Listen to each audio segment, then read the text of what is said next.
No compromise. உங்க சைடுலயும் எங்க சைடுலயும். It's a GT promise. GT Holidays, South India's #1 travel brand. தமிழர்களின் number one choice Tamil matrimony. இப்போது புதிய அறிமுகம் ஆச்சி ஹோட்டல் சாம்பார் 50 கிராம் ரூபாய் 20 மட்டுமே. திமுக செய்த ஊழல்களை பட்டியல் போட்டு பேசியிருக்காரு. அமைச்சர்கள் மத்தியில் ஊழல் செய்ததெல்லாம் போட்டி அப்படின்னு ரொம்ப கடுமையாக திமுகவை தாக்கி பேசியிருக்காரு. பிரைம் மினிஸ்டர் வருகை என்ன உணர்த்துது? திருப்பரங்குன்றம் கோயில் லாஸ்ட் டைமே நம்ம டிஸ்கஸ் பண்ணோம், போகிறா மாட்டாரான்னு. லாஸ்ட் டைம் கொஞ்சம் நிலைமை சரியில்லை, இப்போ நிலைமை சரியாக போயிடுது. ஸோ அதனால் இனிமேல் பிரச்சனை இல்லைன்னு ஐபியில் அந்த ரிப்போர்ட்டை பிரைம் மினிஸ்டர் போகலான்னு முடிவு பண்ணலாம். சிறப்பான வரவேற்பு கொடுக்கப்பட்டு பிரைம் மினிஸ்டர் சொன்னால் ரொம்ப திருப்தியாக இருந்தது. முருகனை பார்த்தது, முருகன்கிட்ட வேண்டினேன், இந்த மாதிரி நம்ம என்டிஏ ஜெயிக்கணும்னு முருகர் கையில் கொடுத்துட்டேன் அப்படின்னா. இது என்ன விண்டிகேட் பண்ணுறதுன்னா, ஜஸ்டிஸ் ஜிஆர் சாமிநாதனை விண்டிகேட் பண்ணுறது. மீட்டிங்கில் பிரதமர் போட்டு காட்சி எடுத்துட்டார், டிஎம்கே பிரமாதமாக பேசிட்டார். அது என்ன ஒரு இதாகி போச்சுன்னா, அவருக்கு இந்த மீட்டிங்லேயோ இல்லையோ கூட்டணியிலையோ பிடிப்பில்லாத மாதிரி இருந்ததுன்னு பாஜக தலைவர் ஃபீல் பண்ணுறேன். கேட்டாராம் நயினார, why did you let go OPS and தேமுதிக பிரேமலதா, ஏன் அவங்க 2 பேர் போக விட்டீங்கன்னு கேட்டாராம். கிளம்பும் போது எல்லார்ட்டையும் பார்த்து வணக்கம் சொல்லிட்டு போகும்போது அண்ணாமலைகிட்ட அண்ணாமலை வணக்கம் மட்டும்தான் போட்டால் வேறு ஒன்றும் சொல்லலையா. அண்ணாமலை யூர் ரைட்டுன்னு சொல்லிட்டு இறங்கி போயிட்டாரோம். அது பக்கத்தில் இருந்தவங்கலாம் ஒன்றும் புரியலையா. எண்ணாமலை இப்போ நான் உங்கள்கிட்ட sir your speech is very குட்னா யுவர் ரைட்னு சொல்லிட்டு போகலாம். யுவர் ரைட்டுங்கிறது பதில், கேள்வி கிடையாது. ஆமாம், யுவர் ரைட்னு சொல்லிட்டு போயிட்டாங்க. எதுக்கு யுவர் ரைட் சொன்ன யாருக்கு புரியல. அப்புறம் பார்த்தா அண்ணாமலையோட முடிவு ரைட்டுன்னு சொல்லி,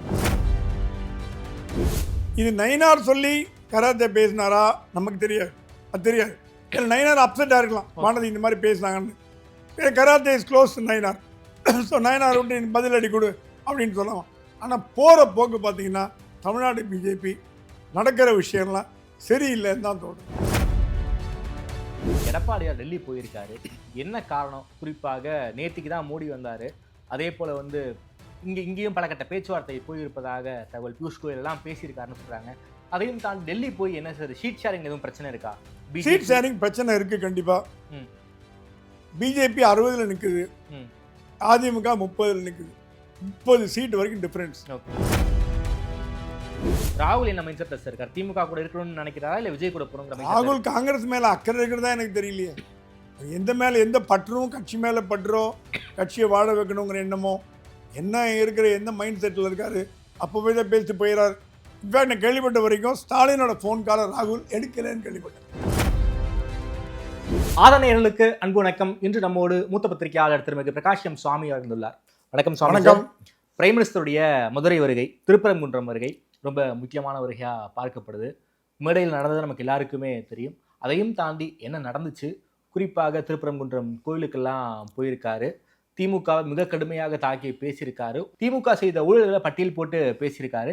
அமைச்சர்கள் மத்தியில் ஊழல் செய்ததெல்லாம் போட்டி அப்படின்னு ரொம்ப கடுமையாக திமுகவை தாக்கி பேசியிருக்காரு. பிரைம் மினிஸ்டர் வருகை என்ன உணர்த்துது? அதையும் தாண்டி என்ன செய்திகள் இருக்கு?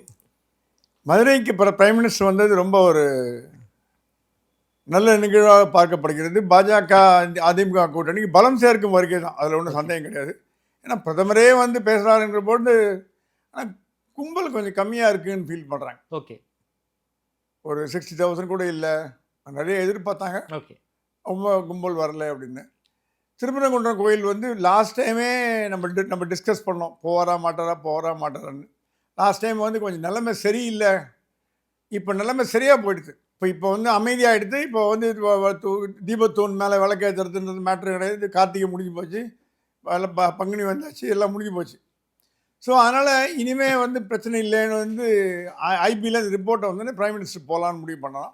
சிறப்பான வரவேற்பு கொடுக்கப்பட்டது. திருப்பரங்குன்றம் கோயிலில் பிரதமருக்கு ரெட் கார்பெட் வெல்கம் போட்டு அர்ச்சனை பண்ணி, அபிஷேகம் பண்ணி, எல்லா விதமான அலங்காரமும் பண்ணி, அவருக்கு சால்வை போற்றி எல்லாம் பண்ணாங்க.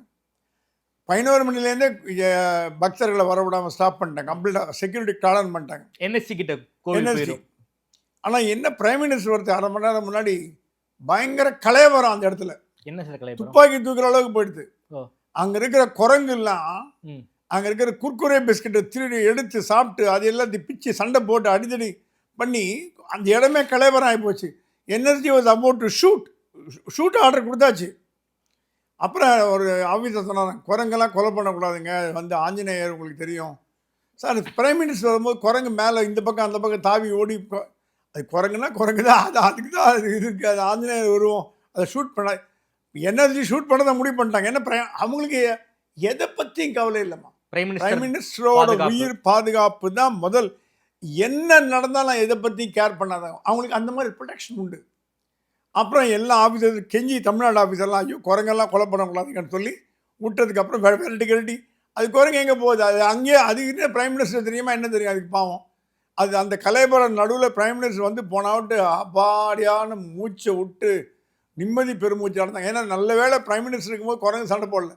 குர்குரே பிஸ்கட் எடுத்து தின்னு அவங்க கீழே போட்டு மேலே போட்டு ஒன்று மோதிக்கின்னு அது வழக்கு மலையில இதெல்லாம் நடக்கும். ஆனால் பிரைம் மினிஸ்டர் வந்து சொன்னாதான் ரொம்ப திருப்தியாக இருந்தது. முருகனை பார்த்தது, முருகன்கிட்ட வேண்டினேன், இந்த மாதிரி நம்ம என்டிஏ ஜெயிக்கணும்னு முருகர் கையில் கொடுத்துட்டேன் அப்படின்னா. இது என்ன விண்டிகேட் பண்ணுறதுன்னா, ஜஸ்டிஸ் ஜிஆர் சாமிநாதனை விண்டிகேட் பண்ணுறது. ஓகே, இல்லை ஜிஆர் சாமிநாதன் இண்டிகேட் பண்ணுறதா இல்லை எடப்பாடி பழனிசாமி? எடப்பாடி இல்லை, ஜிஆர் சாமிநாதன் கொடுத்த தீர்ப்பு கரெக்டுன்னு பிரைம் மினிஸ்டர் ஒத்துக்க அளவுக்கு ஆகிப்போச்சு. அதான் ஒரு மாதிரி ஒரு வேடிக்கை சொன்னாராம், Murugar you call Saminathan, we call கார்த்திக்னாராம். அந்த சாமிநாதன்கிற வார்த்தை பிரைம் மினிஸ்டர் சொன்னது யாருங்கிறது எல்லாருக்கும் தெரியும். பட் அவர் ஒரு வேடிக்கை சொன்னார், you call Saminathan, we call கார்த்திக்னாராம். ஓகே, அப்போ நம்ம பிஜேபியில் சொன்னார், சார் சாமிநாதனுங்க சாமியும் இல்லை சார், இப்போ திருப்பரங்குன்ற வேறு, I know Karthik has got different நேம்ஸ்ன்னு பேசியிருக்காரு. ஸோ பிரமாதமாக திருப்பரங்குன்றத்தில் அவருக்கு சிறப்பான வரவேற்பு கொடுக்கப்பட்டது.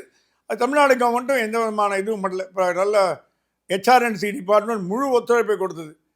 மீட்டிங்கில் பிரதமர் போட்டு காட்சி எடுத்துட்டார், டிஎம்கே பிரமாதமாக பேசிட்டார். அது என்ன ஒரு இதாகி போச்சுன்னா, அவரோட என்னமோ தெரியல, அவருக்கு வந்து இந்த மீட்டிங்லேயோ இல்லையோ கூட்டணியிலையோ பிடிப்பில்லாத மாதிரி இருந்ததுன்னு பாஜக தலைவர் ஃபீல் பண்ணேன். பிரைம் மினிஸ்டர் வந்தார், பேசினார், போனார், எல்லாம் சிறப்பாக இருந்தது, எந்த குறையும் கிடையாது. ஆனால் ஒரு பிடிப்பில்லாத மாதிரி இருக்குது அப்படின்னு ஃபீல் பண்ணார். அப்புறம் கேட்டாராம் நயினாரை, why did you let go OPS and தேமுதிக பிரேமலதா, ஏன் அவங்க 2 பேரும் போக விட்டீங்கன்னு கேட்டார். ஸோ ஓபிஎஸ் போனதும் பிரேமலதா போனதும் பிரைம் மினிஸ்டருக்கு வந்து ஒரு வருத்தமான விஷயமா பார்க்குறாரோ? ஓரளவுக்கு வருத்தம், முழுமையாக வருத்தம் சொல்ல மாட்டேன். ஓகே, அப்புறம் இந்தியில் ஒரு வார்த்தை சொன்னாராம், அது என்னன்னு புரியல எனக்கு. ஆனால் அது வந்து நம்ம பாஜக தலைவர் சொன்னார், சிறு துரும்பும் பல்குத்த உதவும்ன்ற மாதிரி ஒரு வார்த்தை. சிறு துரும்பும் பல்குத்த உதவும்ன்ற நம்ம தமிழில் சொல்லுவோம்லாம், அந்த மாதிரி இந்தியில் ஏதோ ஒரு வேர்டு, அது என்ன ஒன்று தெரில. அது சொல்லிட்டு சொன்னாங்கன்னா ஏன் 2 பேரையும் போக விட்டோன்னு. அதுக்கு இவங்க பிஜேபி தலைவர், நாங்கள் என்னங்க பண்ணாங்க, எங்களுக்கு ஒன்றும் சம்மந்தமே கிடையாதுங்க, அவர் தான் காரணம் அப்படின்னாலும். எடப்பாடியோட சரியாக பேசலை ஓகே மோடி, அது வந்து நிதர்சனமான உண்மை. நயினாட்டெல்லாம் பேசினார், இப்போ தட்டி கொடுத்தாரு, எல்லாம் பேசினார், மீட்டிங்கில் எல்லாம் பிரமாதமாக பேசினார். ஆனால் என்ன இவங்க ஃபீல் பண்ணுறாங்கன்னா, லோக்கல் மதுரை இஷ்யூவில், மதுரையில் எவ்வளோ போர் நடக்கிறது, மூர்த்திக்கும் தியாகாக்கும், பிடிஆர் பையனுக்கும் மூர்த்திக்கும் தகவல் நடக்குது. மேயர் ஊழலில் மாட்டின்ட்டான் இந்திராணி, இன்றைக்கி ராஜினாமா கொடுத்தாச்சு, அது முன்னாடியே வந்தாச்சு, ஐபியில் வந்தாச்சு. லோக்கல் இஷ்யூவை பிரதமர் பேசியிருந்தா வேல்யூ அதிகம் இருந்திருக்கும்னு பாஜக மதுரை மாவட்ட தலைவர்கள் ஃபீல் பண்ணுறாங்க. ஓகே, அது கலைஞர் பாணி. என்ன கலைஞர் என்ன பண்ணுவார், எந்த ஊருக்கு போனாலும் அந்த ஊரில் இருக்க மாவட்ட தலைவரையோ தொண்டனையோ பேர் சொல்லி கூப்பிடுவார். டேய் ராமூர்த்தி, கிருஷ்ணமூர்த்தி வாடா அப்படிம்பார். அந்த ஊரில் என்னடா விஷயம்னு கேட்பார் மீட்டிங் முன்னாடி. அவன் சொல்லுவான், ஐயா இது இப்படி இருக்கு இப்படி இருக்குன்னு, அதை வச்சு அடிச்சு விட்டுருவார். ஒரு ஜனங்கிட்ட ரீச் அந்த மாதிரி பண்ணுவான்னு எதிர்பார்த்தோம் அப்படின்னு பிஎம் வாங்கலாம் லெட்டர் அமிச்சோம். மதுரையில் என்னென்ன இஷ்யூ, தமிழ்நாட்டில் என்னென்ன இஷ்யூ அப்படி இவன் மேம்போக்காக பேசிட்டு போகிற மாதிரி.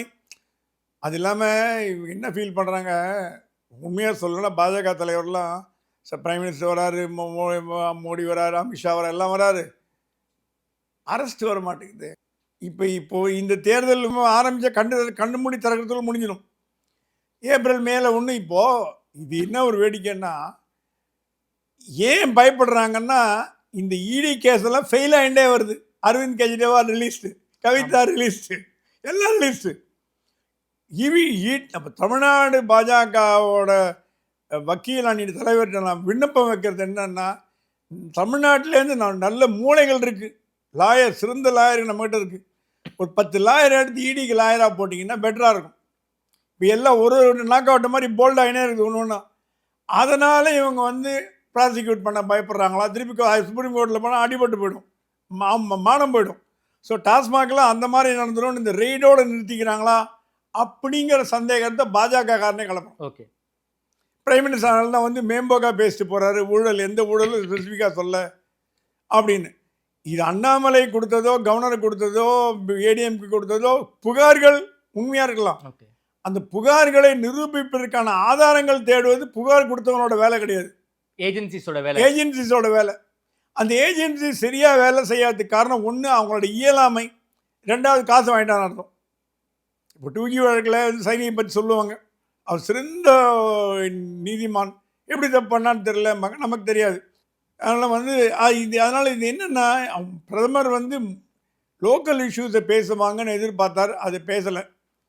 அது ஒரு சின்ன வருத்தம். அது இல்லாமல் இடி இதெல்லாம் என்ஃபோர்ஸ்மெண்ட் எல்லாம் வந்து ஒன்றும் ரெய்டெல்லாம் பண்ணிட்டு போச்சு, ஒன்றும் நடக்கலை, தேர்தல் வர போகிறது அப்படின்னு. அப்புறம் வந்து ஒரு இதில் கவனிக்கத்தக்க விஷயம் என்னென்னா, கிளம்பும் போது எல்லார்ட்டையும் பார்த்து வணக்கம் சொல்லிட்டு போகும்போது அண்ணாமலைகிட்ட வந்துட்டு, அண்ணாமலை வணக்கம் மட்டும் தான் போட்டால் வேறு ஒன்றும் சொல்லியான், அண்ணாமலை யோ ரைட்டுன்னு சொல்லிட்டு இறங்கி போயிட்டாரோம். அது பக்கத்தில் இருந்தவங்கலாம் ஒன்றும் புரியலையா, எண்ணாமலை இப்போ நான் உங்கள்கிட்ட sir your very your speech is very குட்னா யுவர் ரைட்னு சொல்லிட்டு போகலாம். யுவர் ரைட்டுங்கிறது பதில், கேள்வி கிடையாது. ஆமாம், யுவர் ரைட்னு சொல்லிட்டு போயிட்டாங்க. எதுக்கு யுவர் ரைட் சொன்ன யாருக்கு புரியல.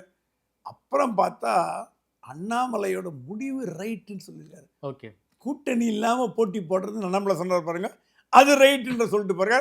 அது பூடகமாக அவர் அப்போ அப்படி தான் பேசுவார். மோடி என்றைக்குமே ஸ்ட்ரெயிட்டாக பேச மாட்டார். நீங்கள் அவர் என்ன பேசுகிறான்னு புரியறது கொஞ்சம் சில கட்டங்களில் கமலஹாசன் மாதிரி இருக்கும், ஆனால் அது வந்து விஷயம் உள்ளே இருக்கும், விஷயம்லாம் பேச மாட்டார், ஆனால் பூடகமாக பேசி போயிடுவார், கூட இருக்கவங்களுக்கு தெரியும். அப்படி ஒரு பேசினதுனால் தமிழ்நாடு பாஜகவில் கோஷ்டி பூசல் இதெல்லாம் அவர் காதுக்கு போயிருக்கு. இன்னும் தேர்தல் வேலையை ஆரம்பிக்கலைங்கிற மேட்ருக்கு அதில் போயிருக்கு. இன்னும் அதிமுகவுக்கும் பாஜகவுக்கும் ஒரு உண்மையான உடன்படிக்கை, ஒரு கூட்டணி இல்லைங்கிறதுக்கு அதில் போயிருக்கு. பிரேமலதாவும் ஓபிஎஸ் திமுகவுக்கு போனது பிரதமருக்கு ஷாக்கிங்னே சொல்லணும். நான் கேள்விப்பட்ட வரைக்கும் டெல்லி சோர்ஸும் சரி, நான் நேற்று தான் டெல்லியிலேருந்து வந்தேன், டெல்லி சோர்ஸும் சரி தமிழ்நாடு சோர்ஸும் சரி, பிரதமர் வந்து ஓபிஎஸ் மேலே ஒரு தனி மரியாதை வச்சுருந்தார். ஓகே. அதுக்கப்புறம் அவர் என்டிஏக்குள்ளே கொண்டு வரதுக்கு ட்ரை பண்ணார். பட் பிரதமருக்கு முழு நேரம் தமிழ்நாடு கவனிக்க வேண்டிய வேலைக்கு அவசியம் கிடையாது. முழு நேரம் தமிழ்நாடு பார்க்குறதுக்கு ஏன் தமிழ்நாடு பிஎம்மாக அவர் இல்லை சொல்லிட்டு போயிடுவார். அப்புறம் இப்போ உலக லெவலில் இன்ஃபேக்ட் சீக்கிரம் கிளம்பிட்டது காரணமே அந்த வார் வந்தோடனே கிளம்பிட்டாராம். அவர் இன்னும் 2 மணி நேரம் இருக்கிறதா பிளான். பியூஷ் கோயலை விட்டு பியூஷ் நீ மீட்டிங்கை கண்டக்ட் பண்ணுன்னு சொல்லிட்டு அவர் கிளம்பி போயிட்டார். பியூஷ் கோயல் தான் அந்த கூட்டணி கட்சி தலைவரெலாம் உட்கார வச்சு, மதுரையில் உட்கார வச்சு பேசியிருக்கார். எடப்பாடி இவங்க நயினார் எல்லாம் உட்கார வச்சு பேசியிருக்கார். அதனால் வந்து பிரைம் மினிஸ்டர் சீக்கிரமாக அந்த ஈரான் அமெரிக்கா யுத்தம் துவங்கிய விஷயம் காதில் வந்ததுனால உடனே கிளம்பி போயிட்டார். அங்கே போய் செக்யூரிட்டி கவுன்சில் மீட்டிங் அட்டன் பண்ண போயிட்டார். ஸோ பியூஷ் கோயல் வழக்கமாக பேசியிருக்கார். இப்போ என்னென்னா அதிமுகவும் கிட்டத்தட்ட திமுக மாதிரி முரண்டு பிடிக்கிறதுன்னு என் நண்பர்கள் சொல்கிறாங்க. என்ன சார் முரண்டு பிடிக்குது? 30க்கு மேலே தர மாட்டேன்றாங்க. இவங்க 50, 60ன்னு எதிர்பார்க்குறாங்க. ஓகே. 30க்கு மேலே இல்லைன்றாங்க. அந்த குடும்ப இப்படி சண்டை போயிட்டுருக்கு. அது பிரதமர் தீர்ப்பான்னு பார்த்தா பிரதமருக்கு அதுக்கெல்லாம் டைம் இல்லை. அவர் வராரு, பேசுகிறாரு, ஓடி போயிடுறார், கோயிலுக்கு போனார். ஆனால் இந்த திருப்பரங்குன்றம் விசிட்னால ஒன்று மட்டும் ஒரு அரசியல் நோக்கர் சொன்னார், இந்துத்துவா ஓட் பேங்க் பாலிடிக்ஸ் தமிழ்நாட்டில் இத்தனை வருஷமாக இல்லாமல் இருந்தது, இப்போ வரத்துக்கு வாய்ப்பு உண்டு.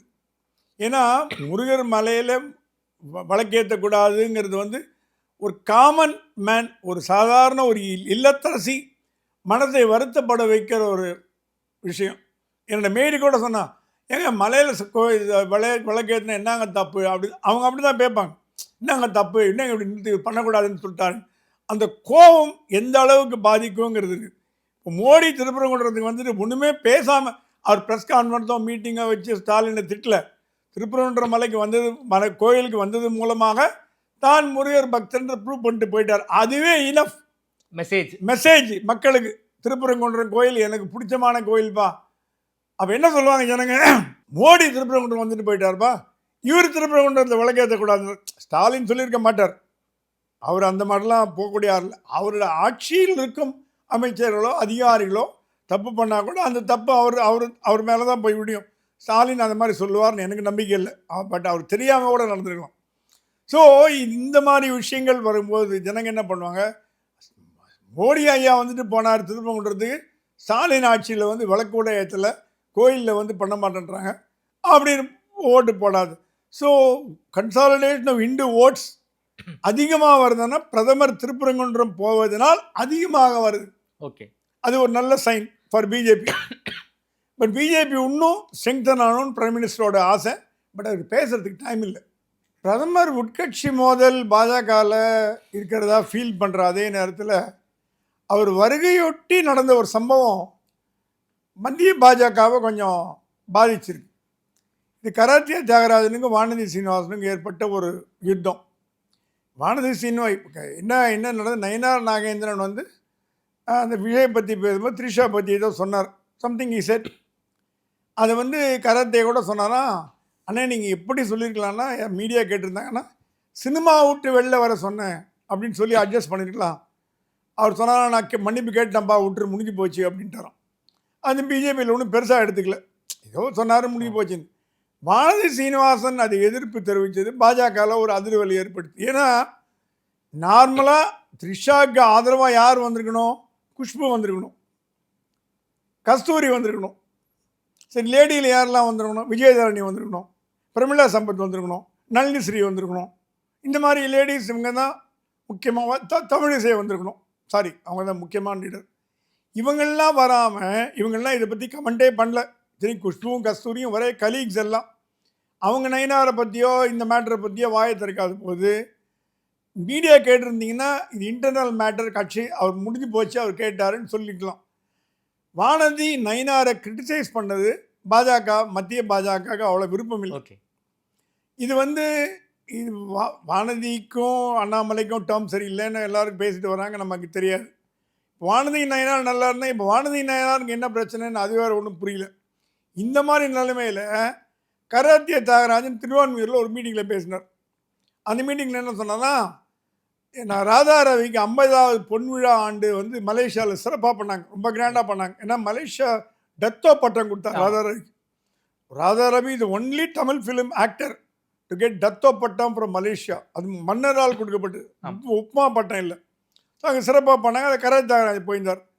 அப்போ வந்து கராத்தே தியாகராஜன்கிட்ட ராதா ரவி கேட்டானா, நேரம் நடக்குது கட்சியில், த்ரிஷாவை போய் இந்த மாதிரி கேட்டால் நம்ம தலைவரே காட்டி கொடுத்துட்டோமே, நம்ம தலைவரே மன்னிப்பு கேட்டது தப்புன்னு சொல்லி திட்டுறமே. வானதி சீனிவாசன் 2021 கோயம்புத்தூரில் போட்டி போட்ட போது எனக்கு ஒரு மீட்டிங்கு 1 லட்ச ரூபா கொடுத்து 5 மீட்டிங்கில் கமலஹாசனுக்கு 4 பொண்டாட்டின்னு சொல்ல சொன்னாங்க அப்படின்னு உண்மையை உடைச்சிட்டார், மீட்டிங்கில் உடைச்சிட்டார். இது என்ன ஆகிப்போச்சு, இந்த நியூஸ் இந்தியாவில் வந்து தான் என்னன்னு தெரியல. இது வந்து வெளிநாடுகளில் பரபரப்பாக பேசப்பட்டு வந்துடுது. கராத்தே வந்து சென்னைக்கு வந்தபோது கூப்பிட்டு கேட்டாங்க பத்திரிகைக்காரங்களாம், நானும் கேட்டேன். கராத்தே எனக்கு தெரியாதுங்க, நான் ஒன்றும் அந்த அம்மா மேலே தப்பாக சொல்ல, ராதா ரவி சொன்னார்னு சொன்னேனே தவிர அவங்க மேலே நான் குற்றச்சாட்டு சொல்ல, நீங்கள் ராதா ரவி கேட்டுக்கங்க அப்படின்னு அவர் நழுவிட்டார். ஏன்னா அவருக்கும். ஆனால் உண்மையாக பார்த்தீங்கன்னா நயினாருக்கு ரொம்ப க்ளோஸாக இருந்தவர் இல்லை, அண்ணாமலைக்கு ரொம்ப க்ளோஸாக இருந்தவர் கராத்தே. இப்போ நயினாருக்கு க்ளோஸாக இருக்காருன்னா அதான் கராத்தே சொன்னாலும் நயினார் அண்ணாமலை ஃப்ரெண்ட்ஸு, ஓகே, எதிரி கிடையாது. நீங்கள் அண்ணாமலையோட ஃப்ரெண்டாக இருந்தாலும் நயினாரோட ஃப்ரெண்டாக இருந்தாலும் யாரும் தப்பாக எடுத்துக்க போகிறது இல்லை கட்சியில். ஆனால் மற்றவங்க கூட அந்த மாதிரி இல்லை. இப்போ வானதி இந்த மாதிரி பண்ணி விட்றாங்கன்னு சொல்லிட்டு என்ன ஆகிப்போச்சு, இப்போது பாஜக தமிழ்நாடு வானதி மேலே கடுப்பாயிட்டாங்க. அவங்கள வந்து ஒரு இதுவாக பார்க்குறாங்க. அது இல்லாமல் இப்போ பாஜக தமிழ்நாடு வந்து அறப்போர் இயக்கம் ஜெயராமன் வானதியோட சொத்து பட்டியலை வெளியிட்டிருக்கு, அதையும் ரிலீஸ் பண்ணிட்டாங்க. ரிலீஸ் பண்ணதே பாஜக தான்.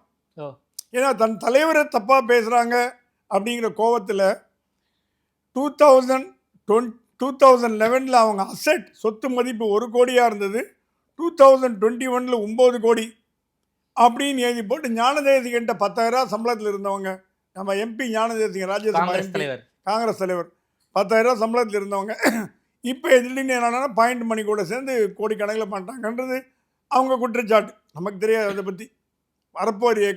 அறப்போர் இயக்கம் வந்து அதிமுகவை மட்டும் திட்டாது, திமுகவும் திட்டியும், அதிமுகவும் திட்டும், பாஜகவும் திட்டும், காங்கிரஸும் திட்டும்.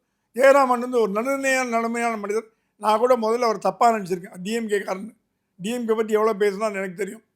ஸோ இந்த மேட்டர்லாம் டெல்லியில் புகஞ்சு என்ன வருது, தேர்தல் நேரத்தில் தேவையில்லாத மேட்டர், தேவையில்லாத ஒரு சமாச்சாரம், உப்பு போகாத சமாச்சாரத்தை எதுக்கு கிண்டி கலரி உப்புமா பண்ணுன்ற ஆத்திரத்தில் இது நடந்து போச்சு. இது நயினார் சொல்லி கராத்தே பேசினாரா நமக்கு தெரியாது, அது தெரியாது. ஏன்னா நயினார் அப்செட்டாக இருக்கலாம், வானதி இந்த மாதிரி பேசினாங்கன்னு. Karate is close Nainar, so Nainar விட்டு பதிலடி கொடு அப்படின்னு சொல்லலாம். ஆனால் போகிற போக்கு பார்த்தீங்கன்னா தமிழ்நாடு பிஜேபி நடக்கிற விஷயம்லாம் சரியில்லைன்னு தான் தோன்றுது. அதே போல் இன்னைக்கு எடப்பாடியார் டெல்லி போயிருக்காரு, என்ன காரணம்? குறிப்பாக நேற்றுக்கு தான் மோடி வந்தார், அதே போல் வந்து இங்கேயும் பல கட்ட பேச்சுவார்த்தை போயிருப்பதாக தகவல், பியூஷ் கோயல் எல்லாம் பேசியிருக்காருன்னு சொல்கிறாங்க. அதையும் தான் டெல்லி போய் என்ன சார் ஷீட் ஷேரிங் எதுவும் பிரச்சனை இருக்கா? சீட் ஷேரிங் பிரச்சனை இருக்குது கண்டிப்பாக. பிஜேபி 60ல் நிற்குது, அதிமுக 30ல் நிற்குது, 30 சீட் வரைக்கும் டிஃப்ரென்ஸ். ஓகே, பாஜக சொல்லுது எங்களுக்கு நிறைய கேண்டிடேட் இருக்காங்க, நாங்கள் உழைச்சவங்களுக்கெல்லாம் கொடுக்கணும், புதுமுகங்கள்லாம் கொடுக்கணும், 60 கொடுங்க. இல்லை 60 கொடுத்தா நாங்கள் என்ன பண்ணுறது, நாங்கள் மெஜாரிட்டி வர வேணாமா, நீங்கள் என்ன கூட்டணி ஆட்சி பற்றி இப்போ கூட்டணி ஆட்சின்னு சொல்லாமல் இன்டைரக்டாக நீங்கள் கூட்டணி ஆட்சியை வழிவகுக்கிறீங்களான்ற கேள்வியை கேட்டாங்களாம். கூட்டணி ஆட்சின்னு சொல்லாமல் 50-50னா கூட்டணி மாதிரி தானே வரும், 60னா கிட்டத்தட்ட 1/3 ஆச்சு அப்படின்னு கேட்டிருக்காங்க. அதுக்கு வந்து பாஜக கூட்டணி இதில் பற்றி நான் அதை பற்றிலாம் ஒன்றும் பேசலைங்க, எங்களுக்கு 60 சீட் கொடுத்துருங்க, மீதி 10 சீட் எல்லோரும் டிஸ்ட்ரிபியூட் பண்ணிடுங்க. இல்லை 30க்கு மேலே இல்லைன்ட்டாங்களாம். ஓகே, 30-60 பேச்சுவார்த்தை அப்படியே நின்று போச்சு, இதுக்கு மேலே தொடரல. டெல்லி போயிருக்காரு எடப்பாடி, டெல்லி வர சொல்லிட்டாங்களாம். நிதின் நபீனும் இன்னும் 2-3 முக்கியமான தலைவர்களும் உட்காந்து பேச போகிறாங்க. இது வட இந்திய தலைவர்கள், டஃப்பாக இருக்கக்கூடிய தலைவர்களை விட்டு ஹேண்டில் பண்ண, அஸ்வினி வைஷ்ணவ் மாதிரி ஆளை ஹேண்டில் பண்ண போகிறத கேள்விப்படுறோம். ஸோ எடப்பாடி இந்த வாட்டி டெல்லியில் தப்பிச்சிக்க முடியாது, அவர் 50வது கொடுத்தாகணும். ஏன்னா பாஜக 10-20க்கெலாம் போட்டி போடுறதுக்கு நான் ஒன்றும் பிச்சைக்காரங்க இல்லைன்னு சொல்லிட்டாங்க. ஸோ எடப்பாடி நிர்பந்தப்படுத்துவாங்களா, இல்லை ஏதாவது பேரம் நடக்குமா, என்ன நடக்கும்னு தெரியல. ஆனால் எடப்பாடி டெல்லிக்கு போனதுக்கு காரணம் பாஜக அதிமுக கூட்டணி இடங்கள் முடிவாகாதது முக்கியமான காரணம். ஏன்னா தேர்தல் வந்தாச்சு, ஆல்மோஸ்ட் கண்ணை திறந்து பார்க்கறதுக்குள்ளே வந்துடும். இன்னும் நீங்கள் கூட்டணி முடிவு பண்ணால் திமுக ஒரு பக்கம் சுறுசுறுப்பாக போயிட்டுருக்கு, பிரச்சனை இருக்கு, அங்கே பிரச்சனை இருக்குது, அங்கே காங்கிரஸ் பிரச்சனை, விசிகா பிரச்சனை, மீதெல்லாம் முடிஞ்சு போச்சு. 2 கொடுத்து முடிச்சிட்டார். அவர் 1-2 தான் கை காட்டுறாரு, 2ம் பரம் இல்லை 1ம் பரம், முடிஞ்சு போச்சு. ஸோ அது இன்னும் முடிஞ்சிடும் ஒரு இது. ஆனால் இது பாஜக மெஜாரிட்டி மேஜர் கூட்டணியான அதிமுக விட்டு கொடுக்காதது கொஞ்சம் அப்செட்டில் இருக்கிறதா டெல்லி ஃபீல் பண்ணுறது. ஓகே சார், திமுக காங்கிரஸ் கூட்டணி என்னதான் சார் பிரச்சனை போய்கிட்டு இருக்கு? காங்கிரஸ் எவ்வளோ கேட்குறாங்க, திமுக எவ்வளோ தர தயாராக இருக்காங்க, ஏன் இந்த டிலே ரொம்ப போய்கிட்டே இருக்கு? ராஜ்யசபா வந்து 5ஆம் தேதியோட நாமினேஷன் கடைசி நாள், என்ன மைண்ட் செட்டில் இருக்காங்க திமுக? காங்கிரஸ் என்ன பண்ண போகிறாங்க? திமுக சொல்லுது 25+1, அந்த 1 வந்து தமிழ்நாடு கிடையாது, ராகுல் காந்தி சொல்கிற பவன் கேரா கொடுக்க போகிறாங்க. ஓ, அது ஒரு முடிஞ்சு போச்சு. ஸோ சிதம்பரம் ஒரு எம்பி தமிழ்நாட்டிலேருந்து, மற்ற தங்கபாலு இங்கபாலு திருநாவுக்கரசு எல்லாம் ட்ரைப் முட்டி மோதி பார்த்தாங்க, ராகுல் பவன் கேரான்னு கை காமிச்சு போயிட்டார் ஏற்பாடுக்கு. ஸோ டெல்லியிடம் ஷோடங்கரோ கேசி வேணுகோபாலோ ஸ்டாலின்கிட்ட பேசும்போது, ராஜ்யசபான்னு பேசும்போது பவன் கேரான்னு சொல்லிட்டாங்க. ஏன்னா அவர் ரொம்ப ராகுலுக்கு நெருக்கமானவர். எப்படி சார் தமிழ்நாட்டிலேருந்து அனுப்புவாங்க? வேறு வழி இல்லை, எங்களுக்கு கொடுக்கப்பட்ட ராஜ்யசபாதையும் நாங்கள் யாரை வேணா நிறுத்துவோம். அதான் சத்தியமூர்த்தி காலம் சொல்லுவாங்களாம், லேம்ப் போஸ்ட் நிற்க வச்சா கூட காங்கிரஸ் சார்பில் ஜெயிக்கும்னு. காங்கிரஸ் சார்பில் லேம்ப் போஸ்ட் நிற்க வச்சா கூட ஜெயிக்கும் சத்தியமூர்த்தி காலம் சொல்லுவாங்க. அந்த வேடிக்கை சொல்கிறேன், காங்கிரஸ் லேம்ப் போஸ்ட் நிற்க வச்சு காங்கிரஸ் பவன் கேரன் நிற்க என்ன தப்பு அப்படின்னு அவங்க ஆர்குமெண்ட். அதுவும் திமுகவில் அதுக்கு உடன்பாடு இல்லை. ஓகே, ஏன்னா நார்த் இந்தியனை திட்டிட்டு நார்த் இந்தியனுக்கு தமிழ்நாட்டிலேருந்து ராஜ்யசபா கொடுத்தா இப்போ திமுக காங்கிரஸ் உறவு அவ்வளோ நல்லா இல்லை, நாளுக்கு நாள் மோசமாயிட்டே வருது. காங்கிரஸுக்கு விஜய்கிட்ட போகிற தவிர வேறு வழி இருக்கிறதா தெரியல. ஓகே, விஜய் வச்சு மிரட்டுறாங்களா? விஜய் வச்சு மிரட்டுறாங்க. ஆனால் விஜயை ஆஃப் பண்ணுறதுக்கு சில விஷயங்களை திமுக பண்ணியிருக்கு. அது ஒன்றும் ஒரு ஃபேமிலி மேட்டர், அதை பற்றி பேசக்கூடாது. இருந்தால் அந்த ஃபேமிலி மேட்டர் வெளியில் எடுத்து விட்டதே திமுக தான் ஒரு மேட்டர். எதுக்குன்னா காங்கிரஸ் அந்த பக்கம் போக விடாமல் தடுக்கிறது. ஆனால் ஸ்டாலின் நல்ல அரசியல் பண்ணுறார், தேர்ந்த அரசியல்வாதி ஆகிட்டார். அவங்க அப்பா மிஞ்சிட்டார், அந்த அளவுக்கு பாலிடிக்ஸில் வந்து கற்று திறந்துட்டார். ஒரு விஷயம் மூலமாக இங்கே ஆஃப் பண்ணுறது கலைஞர் கிரேட். அந்த மாதிரி ஒன்றை தட்டி விட்டு ஒன்று ஆஃப் பண்ணி விட்டார். இப்போ விஜய் முடங்கி போயிட்டார். ஆச்சு 4th மீட்டிங் தஞ்சாவூரில் இருக்குமானே தெரில. ஒன்று வேணுட்டு இப்போ QR கோடு QR கோடா பிஆர் கோடெலாம் போட்டு எல்லாம் வேஸ்ட்டாக போச்சு. படங்கிட்டார், யாரையும் பார்க்கறதில்ல, யார்ட்டையும் பேசுறதில்ல. ஸோ காங்கிரஸ்லேருந்து கேசி இவனுக்கு செல்ல பிறந்து கூப்பிட்டு government Vijay government Vijay government Vijay விட்டா தானே விஜய் போகிறது. ஸோ காங்கிரஸ் நெருக்கடியில் இருக்குது. திமுகட்டையும் போக முடியல, விஜயும் இந்த மேட்ரை பர்சனல் மேட்டரால் உள்ளே போக முடியல. 2 பக்கம் நெருக்கடியில் காங்கிரஸ் என்ன பண்ணுது, மாட்டிக்கிச்சு. ஓகே. இது நடுவில் என்ன ஆகி போச்சு, செல்லப்பிறந்தையை போட்ட ஒரு காங்கிரஸ் ஒரு கொடியை வந்து ஏற்றிட்டாங்க. இது ஒரு புது பிரச்சனை ஆகி போச்சு. மயிலாப்பூரில் ஒரு லேடி கவுன்சிலர் காங்கிரஸில் இருக்காங்க. அவங்க பிரதர் வந்து ராகுல் காந்தி ஃப்ரெண்டு. அவரும் காங்கிரஸ் இல்லை, பட் காங்கிரஸ் இருக்க மாதிரி இருப்பார். இருப்பார் க்ளோஸ். செல்வ பெருந்தகை டிஎம்கே எல்லாம். மந்தவெளியில் அல்ஃபோன்ஸா கிரவுண்ட்னு ஒன்று இருக்குது. அங்கே உப்மா ஃபங்க்ஷன் ஒன்று போட்டாங்க. போட்டு ஏதோ ஒரு மீட்டிங்லாம் போட்டு அது ஒரு லைட்டு ஃபங்க்ஷன்லாம் போட்டு எங்கே பார்த்தாலும் கொடி ஏற்றினாங்க. அது என்னென்ன புது கொடின்னு எல்லோரும் ஃபோட்டோ கிட்ட எடுத்தாங்க. காங்கிரஸ் ஃப்ளாகு, காந்தி, சோனியா, ராகுல், கார்கே, செல்வ பெருந்தகை, அந்த கவுன்சிலரோட அப்பா. வேடிக்கை, அந்த கவுன்சிலரோட அப்பாவோட ஃபோட்டோ அதில் இருக்குது. ஓகே. காங்கிரஸ் கொடி ஏற்றிட்டாங்க. ஏற்றினோடனே ஒரே ஃப்ளாஷ் ஆகிடுது. லோக்கல் இதெல்லாம் போயிடுது. வாட்ஸ்அப்பில் எடுத்து அமிச்சா ஆரம்பிச்சிட்டாங்க. தென் சென்னை துணைத் தலைவர் மயிலை அசோக்குமார், தென் சென்னை மாவட்ட தலைவர் விஜய் சேகர் 2 பேர் இடத்துக்கு போயிட்டாங்க. ஒரு 50-60 ஆளுங்களை கூப்பிட்டு போயிட்டாங்க. மேடையில் அடிதடி சண்டை. அந்த கவுன்சிலரை விரட்டி விட்டாங்க. கொடிகளை பிடிக்கிட்டாங்க. கொடியை பிடுங்கி செல்வ பெருந்தகைக்கு ஃபோன் பண்ணிட்டாங்க. அந்த கொடியில் செல்வ பெருந்தகை படம் வந்துச்சு போல இருக்கே. அந்த கொடியை சொல்றீங்களா? செல்வ பெருந்தகை ஃபோட்டோ வச்ச கொடி. ஆமாம். செல்வ பெருந்தகை அந்த கவுன்சிலரோட அப்பா அவங்க ஃபோட்டோலாம் போட்ட கொடியை பிடிக்கிட்டாங்க. இவங்க உண்மையான காங்கிரஸ்காரர்கள். ஓகே. மயிலை அசோக்குமார்லாம் வந்து 50 வருஷமாக ஜிகே வாசனோட இருந்து, ஜிகே வாசன் கூப்பிட்ட போது போக முடியாதுன்னு காங்கிரஸில் இருந்தவர். அவருக்கு மயிலாப்பூரில் ஒரு சான்ஸ் இருக்குதுன்னு சொல்கிறாங்க. ஸோ அவர் கொடியெல்லாம் பிடிக்கிட்டார். செல்வ பெருந்தகைக்கு ஃபோன் பண்ணிட்டார். ஃபோன் பண்ணி செல்வ பெருந்தகை பிஏட்ட ஃபோன் பண்ணி பேசினாராம். அவர் சொன்னாராம், நாங்கள் என்னங்க பண்ணுறது, எங்களுக்கு ஒன்றுமே தெரில, இது மாதிரி எங்களுக்கு விஷயமே தெரியல, என்ன பண்ணுறதுன்னு தெரில. நான் குமார் பிஏட்ட RS குமார் பேசினாங்களாம். குமார் சொன்ன தலைவர்கிட்ட சொல்கிறேன். நான் சொன்னேன், தலைவர் தான் இங்கே வந்து விழாவை நடத்த போகிறாரு, அவரை வர வேணான்னு சொல்லுங்கள். மீடியாலாம் வந்து அதுக்குள்ளே மீடியாலாம் வந்துடுச்சு. ஓகே. இன்றைக்கி கூட தினமலரில் வந்திருக்கு. ஆமாம். ஸோ மீடியாலாம் வந்துருக்கு. நான் சொன்னேன் இன்சைட் இன்ஃபர்மேஷன். மீடியாவில் சும்மா ஃபோட்டோ மட்டும் போட்டாங்க. உன்னை செல்வ பெருந்தகை வரக்கூடாதுன்னு அசோக்குமாரும் விஜய் சேகரும் பிஏட்ட சொல்லிட்டாங்க. செல்வ பெருந்தகைக்கு எதிராக விஷமிகள் இந்த மாதிரி வேலைகளை பார்த்துருக்காங்க போல இருக்கு சார். குமார் சொல்லிட்டாராம். குமார் செல்வ பெருந்தகை சொன்னால் நான் வரவே மாட்டேன், ஓகே, என் பேரை கெடுக்கிறதுக்கு யாரோ பண்ணுறாங்க, வரமாட்டேன்னு சொல்லிட்டு அப்புறம் அசோக்குமார்லாம் போலீஸ்லாம் வந்திருக்கு. போலீஸ் சொன்னாங்களாம் எங்கள் கட்சிக்குள்ளே மேட்டருங்க, நீங்கள் தலையிடாதீங்கன்னு சொல்லி சமாதானம் அச்சு வெட்டிட்டாங்க. நான் அச்சு வெட்டலாம் பயந்து ஓடி போட்டாங்க. 4:30 மணிக்கு எல்லாரும் போனாவிட்டு அந்த விழாவோட முடிகிற நேரத்தில் தனி காரில் செல்வ பெருந்தகை வந்திருக்கார். வந்து மேடையில் ஏறி பரிசு கொடுத்துருக்கார். அப்போ அந்த பின்னாடி அந்த கொடியை ஒருத்தர் எடுத்து வச்சான். அந்த ஃபோட்டோவும் இருக்கு. எதை காட்டுறது? செல்வ பெருந்தகை நாலேஜோட கொடியேற்றினாங்களா, இல்லை செல்வ பெருந்தகை கொடியேற்றின இடத்துல செல்வ பெருந்தகை வர வேண்டிய காரணம் என்ன? அந்த கவுன்சிலர் தப்பாக பண்ணாங்கன்னா கவுன்சிலர் கூப்பிட்டு கண்டிக்கணுமா வேண்டாமா? அந்த கவுன்சிலருக்கு காங்கிரஸில் இருந்தால் கூட காங்கிரஸ் கட்சியோட தொடர்பு இல்லைன்னு சொல்கிறாங்க. செல்வ பெருந்தகை ரொம்ப நெருக்கமானவங்க, அது வேறு விஷயம். ஆனால் செல்வ பெருந்தகை அவர் புகைப்படம் போட்ட கொடியை போட்ட விழாவில் கலந்து கொண்டது காங்கிரஸில் பெரிய தலைவர்கள் சர்ச்சை அதிகமாக போச்சு. ஓகே. அங்கே ஒரு பூகம்பம் வெடிக்க ஆரம்பிச்சது. ஆல்ரெடி ஒரு ஈரான் அமெரிக்கா வார் மாதிரி காங்கிரஸ் வெடிக்க ஆரம்பிச்சிச்சு. பொன்கிருஷ்ணன் போட்டி எல்லாம் ஆரம்பிச்சிட்டாங்க. இது என்ன ஆகி போச்சுன்னா திமுக இதெல்லாம் ரசிக்குது. திமுக பொறுத்த வரைக்கும் பக்கத்து வீட்டில் இழவு விழுந்தால் நமக்கு சந்தோஷம்.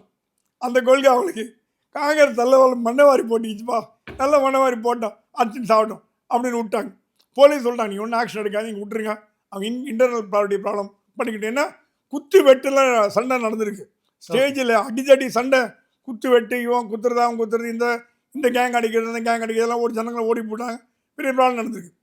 ஸோ இருந்து கூட போலீஸ் நடவடிக்கை எடுத்து காரணம் கமிஷன் கூப்பிட்டு சொல்லிட்டாரு, ஒன்று எனக்கு கிட்ட போகாதீங்க, அவன் நம்மளே பண்ணிக்கிட்டோம், இன்டர்னல் ப்ராப்ளம்ட்டாரோம்.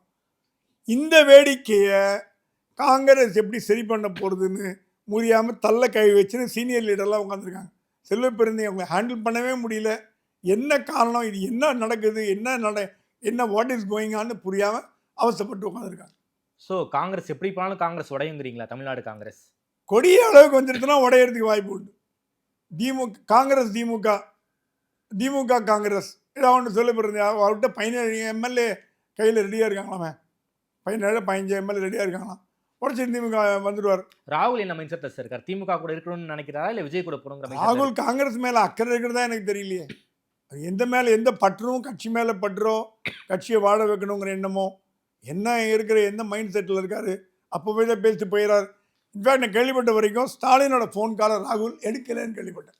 அதுவும் இல்லாமல் நேற்று ஸ்டாலின் பர்த்டே, லாஸ்ட் பர்த்டேக்கு மைடியர் பிரதர்னு போடல, இந்த பர்த்டேக்கு பிரதர்னு போடவே இல்லை. ஸ்டாலின் திருப்பி எல்லாருக்கும் பிரதர்னு போட்டு ராகுலுக்கு பிரதர்னு அவர் போடவே இல்லை. ஸ்டாலின் அதெல்லாம் கில்லாடி, அவர் திருப்பி கொடுக்கறதுல பெஸ்ட்டு.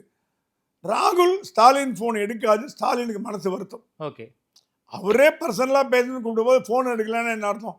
அப்புறம் ஒரு 10 தடவை பண்ணி பயனில் ஃபோன் எடுத்துட்டு செக்ரட்டரி கூப்பிட்டோன்னே asking to speak to KC Venugopal கார்கேன்னு ஃபோனை வச்சு தரோம். அது வந்து ஒரு மரியாதை இல்லாத தானம்னு திமுக தரப்பில் ஃபீல் பண்ணுறது.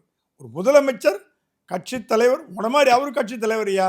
நீ காங்கிரஸ், நீ தலைவர் கூட கிடையாது, ஏனும் எம்பி. அவர் கட்சியோட தலைவர், தமிழ்நாட்டு சிஎம், முதலமைச்சர். அவர் கூப்பிட்டு நீ பேசும்போது ஃபோன் எடுத்து வேணுகோபால்கிட்ட பேசு, கார்கேட்ட பேசுனா என்ன அர்த்தம்? அப்போ ஆர்எஸ் பாரதி விட்டு பேச வைக்கிறாரு. நடக்கிறதுல சரியில்லைங்க. கலைஞர் உடம்பு சரியில்லாத இருக்கும்போது கூட பிரைம் மினிஸ்டரை நேராக கோபாலபுரம் வந்து கலைஞரை பார்த்தாரு. ஸோ என்னதான் வந்து ஒரு எதிர் சித்தாந்தமாக இருந்தாலும் ஜெயலலிதாவை கூட வந்து பிஎம் வந்து பார்க்கல. ஆனால் கலைஞரை வந்து வீட்டுக்கு வந்து பார்த்தோம்லாம் விசாரிச்சுட்டு போனார். காங்கிரஸ்ல இருந்து ராகுல் காந்தி கூட வரல. ஸோ கலைஞர் உடல்நலம் சரியில்லாத போது ராகுல் காந்தி வந்து கூட பார்க்கல. மோடி வந்து பார்த்தார். ராகுல் காந்திக்கு இயல்பிலேயே திமுக மேல வந்து ஒரு பெரிய நல்ல அபிப்பிராயம் கிடையாதுன்னு சொல்றாங்க. உண்மைதானா சார்? இல்லைங்க, திமுக மேல மட்டும் இல்லைங்க, அவருக்கும் பீகார், ராஜஸ்தான், யூபி, அகிலேஷ் அவருக்கு என்ன ப்ராப்ளம்? ஒரு ப்ராப்ளமும் இல்லை. ஏன் 2 பேர் பேசிக்க மாட்டேன்றாங்க? மம்தா பானர்ஜிக்கு அவருக்கு என்ன ப்ராப்ளம்? கெஜ்ரிவாலுக்கு அவருக்கு என்ன ப்ராப்ளம்? இந்தி கூட்டணியில் இருக்கிறவங்களே அடிச்சுக்கிறான் ஒருத்தர். இல்லை சார், அந்த ஸ்டேட் லெவல் பாலிட்டிக்ஸ், அந்த ரீஜனல் பார்ட்டிஸை கண்டாலே ராகுலுக்கு பிடிக்காதா? பிடிக்கலாம் அவருக்கு. அப்போ பிஜேபி தான் பிடிக்கணும் அர்த்தமா? மோடியை போய் கட்டின்னு நல்லா இருக்கா? மோடியை கட்டின்னு தான் பிஜேபி கூட்டணி வைக்க போகிறீங்களா? ஏதோ பண்ணி தொலைங்க, கட்சியை வளர்க்க பாருங்க. கஷ்டப்பட்டு வளர்த்த காமராஜர்லாம் கஷ்டப்பட்டு வளர்த்த கட்சி அது. வாழப்படை ராமமூர்த்தி, ஜிகே மூப்பனர்லாம் அதை வந்து தமிழ்நாட்டில் வந்து அழிக்க பார்த்து இந்த மாதிரி பண்ண என்ன அர்த்தம்? ராகுலுக்கு ஒரு உருப்படி, ராகுலுக்கு வந்து ஒரு சின்சியரிட்டி, கமிட்மெண்ட் இல்லை. உண்மையாக சொல்லணும்னா ஒரு கமிட்மெண்ட், சின்சியாரிட்டி இல்லை. ஏதோ வருவார், பேசுவார், ஓடி போடுவார், திரும்பி காணா போடுவார். எந்த கண்ட்ரி, ஜெர்மனி ஓடி போடுவார், திருப்பி 5 நாள் கழிச்சு வருவார், திருப்பி எதாவது எடுப்பார். தாண்டோன்றித்தனமான போக்கு, சிறுபிள்ளைத்தனமான போக்குன்னு சொல்லுவாங்க பாருங்க. இப்போது கட்சி தலைவர்னா இப்போ ராஜீவ்காந்திலாம் என்ன மாதிரி ஒரு மனுஷன்? ராஜீவ்காந்தி மாதிரி ஒரு மனுஷன் உலகத்திலே பார்க்க முடியாது. அப்பழுக்கு இல்லாத தலைவர். ஓகே, வெள்ளந்தி, மனசில் எந்த கஷ்டம். ஆனால் ரமேஷ் பந்தாரி போன்ற அதிகாரிகள், கேடுகட்ட ஃபாரின் சர்வீஸ் அதிகாரிகள் அவர் ஸ்ரீலங்கா இதில் திருப்பி விட்டாங்க. இந்திரா காந்தியே கொடுத்தாங்க ஆர்ம்ஸு. அந்த மாதிரி இவர் ஸ்ரீலங்காவில் போய் இவர் அடிச்சுட்டு, அந்த சோல்ஜர் அடிச்சது பிறகு கூட இவர் திருப்பி விட்டது காரணம் ரமேஷ் பந்தாரி இப்போ நாட்கள். ஆனால் ராகுல் காந்தி அப்பாவோட குணத்தை எடுத்திருந்தா கூட நல்ல ஒரு ஸ்ட்ரைட் ஃபார்வர்டாக வந்துருக்கலாம் ராஜீவ்காந்தி மாதிரி. அதுவும் எடுத்துக்கல. ஸோ இவருக்கு வந்து கமிட்மெண்ட் இருக்கா, அரசியலில் ஆர்வம் இருக்கானே தெரியலையே. அப்படி இருக்கும்போது தமிழ்நாடு அரசியலை பற்றி பேச என்ன பிரயோஜனம்? பீகாரில் கோட்டை விட்டாங்க, எல்லா இடத்துலையும் கோட்டை விட்டாங்க. வெஸ்ட் பெங்கால் அவுட்டு, கேரளாவும் அவுட்டு. கேரளா வந்து இப்போ என்ன நடக்கும்? இப்போ கேசி வேணுகோபால், ரமேஷ் சென்னிதலா சண்டை முத்தி தினமும் அடித்து குத்து வெட்டு சண்டை நடக்குது. முதலமைச்சர் யார் இருந்துங்கிறது கட்சி ஆட்சிக்கு வரதுக்கு முன்னாடியே சண்டை போடுறாங்க. ஓகே, கேரளாவில் நீ தான் முதலமைச்சர், நான் தான் முதலமைச்சர்னு சித்தராமையா, டிகே சிவகுமார் மாதிரி அதே கதை.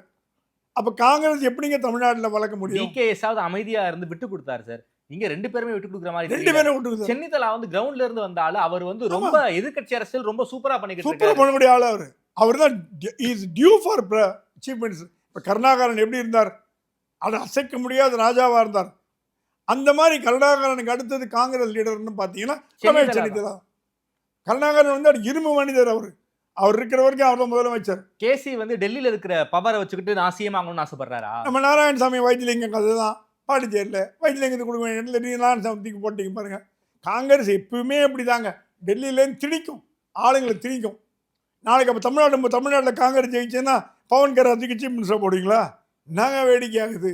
காங்கிரஸில் எல்லாம் நடக்கும் போல இருக்குது, என்ன வேணால் நடக்கும் போல இருக்குது. அந்த மாதிரி ஒரு கட்சியில் போய் நீங்கள் அது ஒரு கொள்கை பிடிப்பு தலைவர் ஸ்டாலின் ஏன் தான் அந்த காங்கிரஸை வச்சு மாரடிக்கிறாரு? அதில் நிம்மதியை விட்டு போயிட்டு பெரிய லாபம் இல்லைன்னு போய்கிட்டே இருக்கலாம். பாஜக தான் விரும்புது போல இருக்கே சார். காங்கிரஸை மட்டும் கழட்டி விட்டுருக்கேன்னு தான் திமுகவுக்கு பிரஷர் பண்றாங்க போல இருக்கு. ப்ரெஷர் பண்ணுறாங்க, காங்கிரஸ் மட்டும் கழட்டி விடுங்கன்னு அவங்க இன்டர்னல் சோர்ஸ் 19ல இருந்து சொல்லிக்கிட்டே இருக்காங்க. 19ல சொன்னாங்க, 21ல சொன்னாங்க, 24ல சொன்னாங்க. அதான் யாரோ வேடிக்கையாக சொன்னாங்க. இந்த லெவலில் பார்த்தீங்கன்னா 29ல டிஎம்கே பிஜேபி அலையன்ஸ் வரதுக்கு கூட வாய்ப்பு உண்டு.